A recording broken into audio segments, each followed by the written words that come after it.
Usually I don't post. Hi and welcome back to the channel. I'm here in the New Forest and I'm joining Richard from New Forest Mushrooms as he shows us which mushrooms are safe to pick in the New Forest. He said he's going to try and show us 6 and show us some mushrooms to stay well away from. Let's go. As we go foraging for wild mushrooms around the New Forest.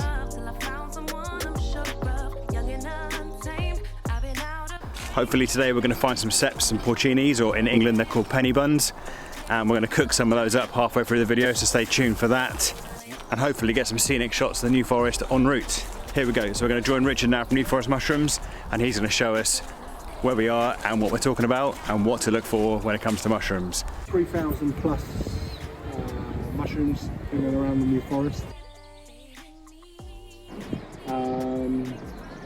15 to 20 of good edible mushrooms, and out of those maybe 6 today you will be able to identify next time you go out. The Miller, not really one for beginners, but the first point is it's edible and good. The second point is it grows on Cep Porcini mycelium. So if you find some of the Millers, you know there are Cep Porcini around.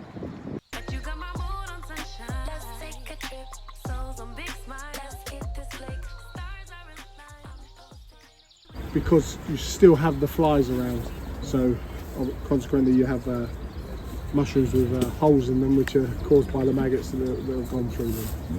But another couple of weeks, or even this week, has been a little bit better. Cooler nights, humid, warmer days are very good. Every 4 or 5 days rain is also very, very good for porcini. But This is the earth ball, not edible and has similar markings to a truffle.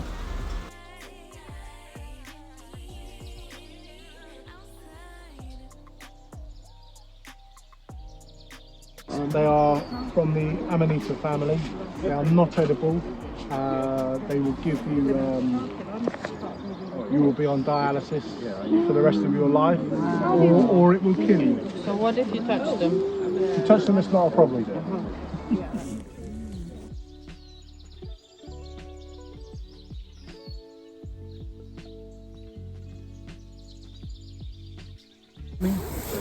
Normally grows on dead wood.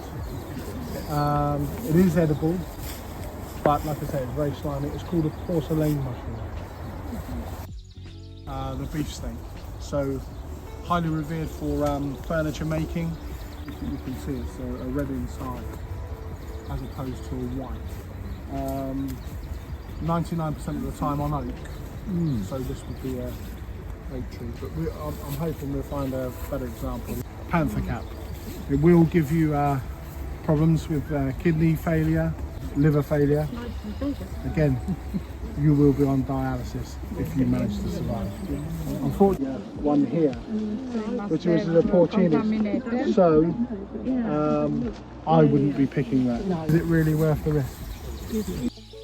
Okay, so it's been a good day out. We found some ceps so far, so I'm going to cook a dish now with ceps.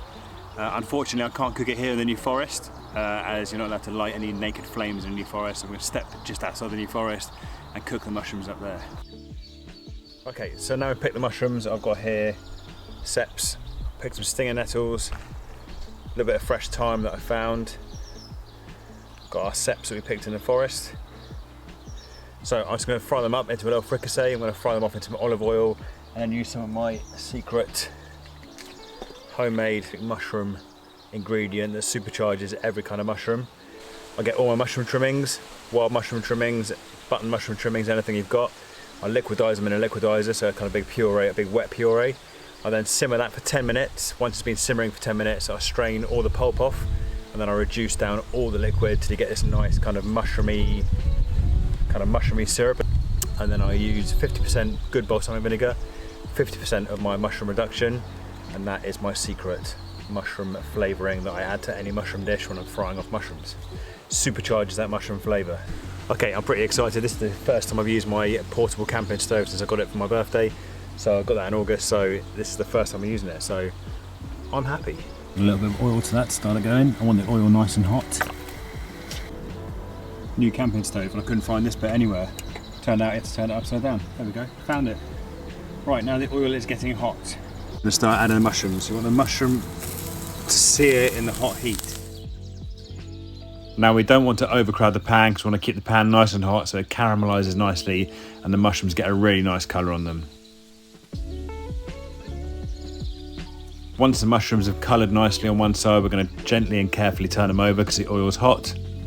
Then we're going to add a nice knob of butter and some fresh garlic cloves and saute those off. Get some fresh thyme in there. Then next I'm going to take my nice glossy mushroom glaze and put that onto the sauteed mushrooms. This is going to glaze the mushrooms and level up the mushroom flavour. And remember, as I always say, if it looks good while it's cooking, it's going to taste good when you eat it.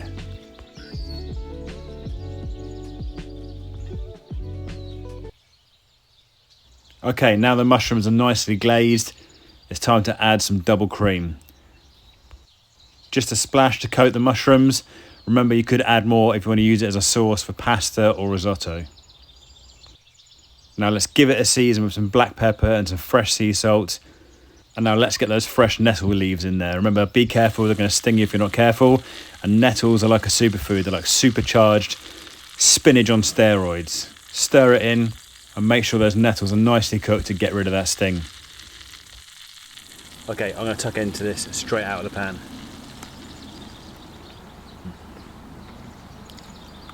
Just tastes like autumn. Okay, the cep I just picked in a New Forest. Bit nervous, but I'm going in.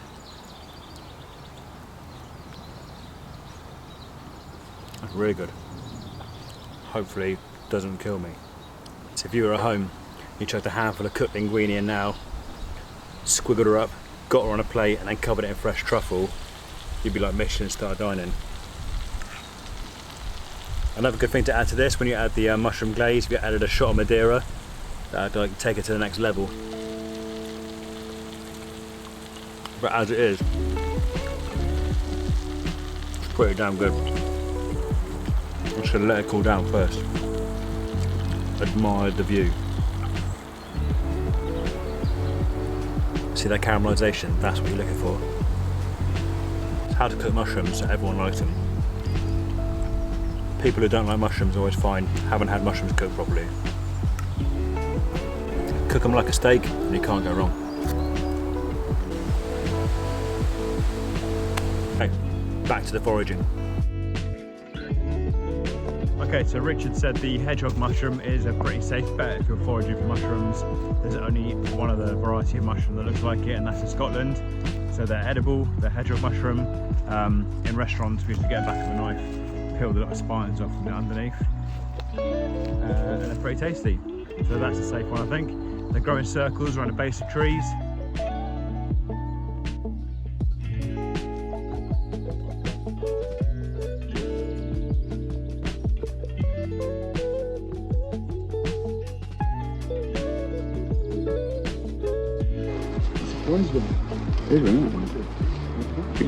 Big porcini, no big set.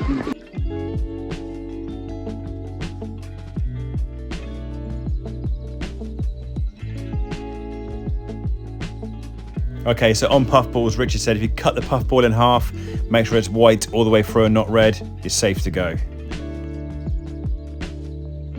This one doesn't look particularly appetizing. You're welcome to hand it round.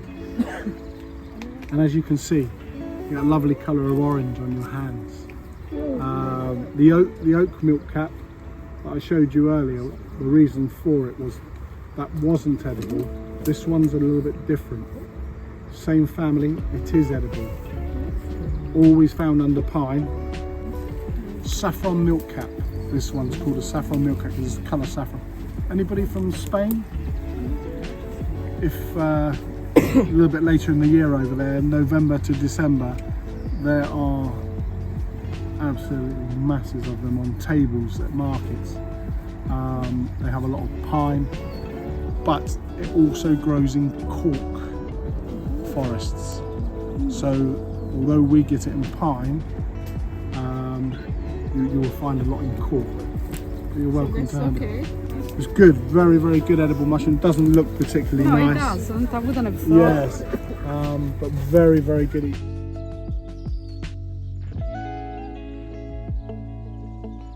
They're called amethyst deceivers, but very, very nice looking in a dish. Fairy mushroom. Got a nice example over there, a little bit like a golf ball. It's got a bulbous sac on the base. This is not going to kill you, so that's why I picked it up. It's not fly. But it's fly agaric, yeah, same. It looks like Alice in the Wonderland. Yeah. It is hallucinogenic if it's prepared properly. Is this a magic mushroom? A type of magic mushroom. In Norway, they feed it to the deer apparently, and they drink the deer pee, They all fly in the sky. and they get high from it. This is the Santa Claus theory, isn't it? The reindeer ate one of Stealing their the mushrooms. Honestly, yeah. Stealing the person. Oh, they don't get delivered. But it's the same mushroom. Although it looks white, it will develop the red colour with the scales. And again, the scales will be dependent on humidity and temperature. So sometimes you see them without. There is one that's same family and is edible, but we don't have it here. It's called a Caesar's mushroom. It doesn't have the scales on the top, but it's very similar coloured, not quite as red, a little bit more orange.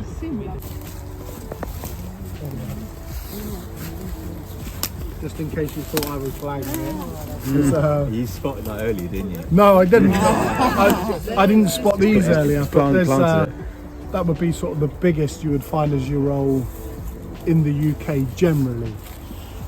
By that time you can see it started to be eaten. It looks like a leaf, so that's why it's hard to spot. Well, I looked around because I know they're normally here, but they're normally at the front, in front of you.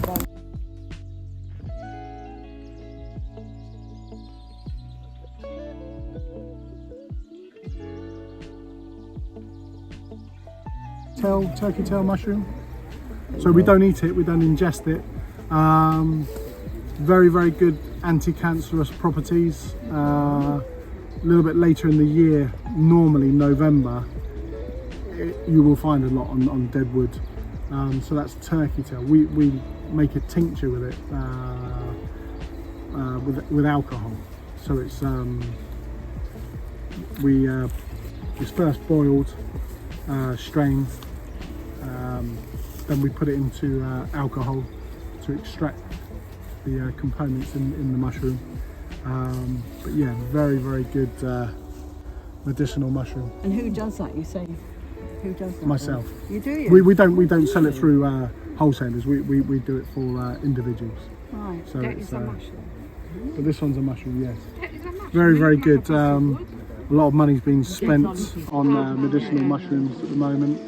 And is anyone taking that up apart from yourself? Yeah, there's mainly the Chinese, but it is very, very big in America.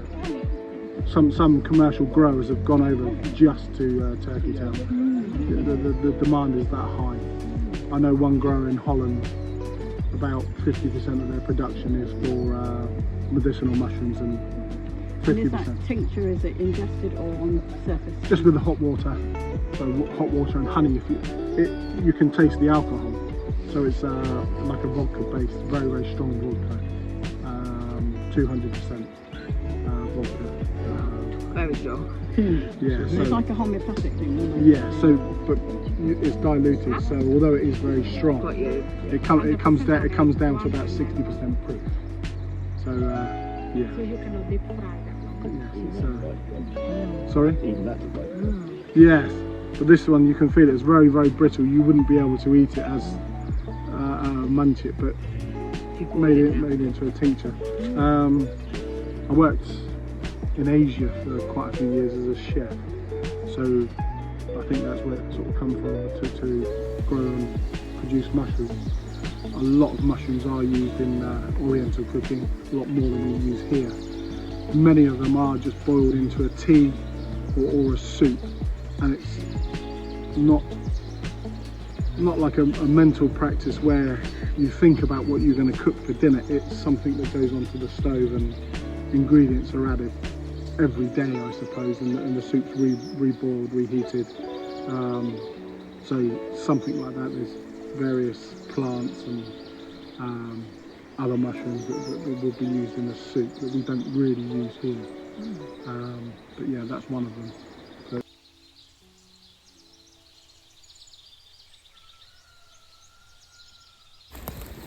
This one is a young beefsteak.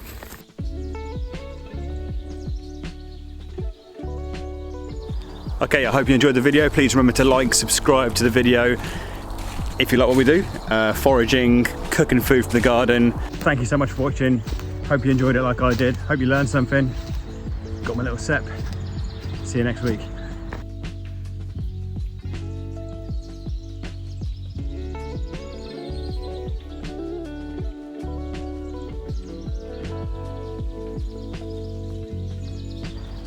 Where the hell am I?